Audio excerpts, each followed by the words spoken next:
বিমানে যাতায়াত করার বেশ কিছু নিয়ম কানুন আছে। তার মধ্যে অন্যতম হলো বিমানে উঠে ফোনের ফ্লাইট মোড চালু করে দেওয়া।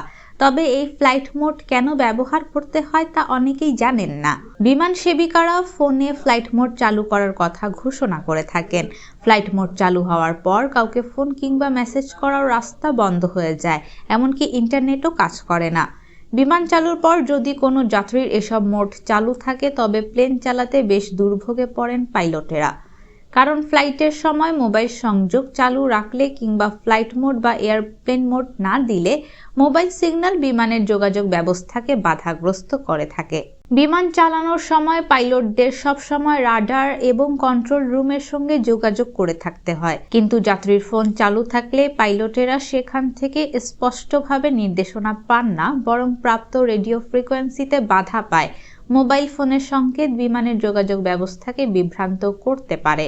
মোবাইল চালু থাকলে তা থেকে নির্গত তরঙ্গ অন্যান্য স্থানের সঙ্গে সংযোগ করতে শুরু করে। এই পরিস্থিতিতে বিমানের রেডিও স্টেশনের সঙ্গে যোগাযোগও বিচ্ছিন্ন হয়ে যায়। তাই বিমানে উঠেই ফ্লাইট মোড চালু করে দেওয়া অত্যন্ত জরুরি। যে মুহূর্তে আপনি আপনার ফোনকে ফ্লাইট মোডে রাখবেন, আপনার ফোনের সব অ্যাপের আপডেট বা ডাউনলোড বন্ধ হয়ে যাবে, যা আপনার ফোন চার্জিংয়ে স্পিড বাড়ায়।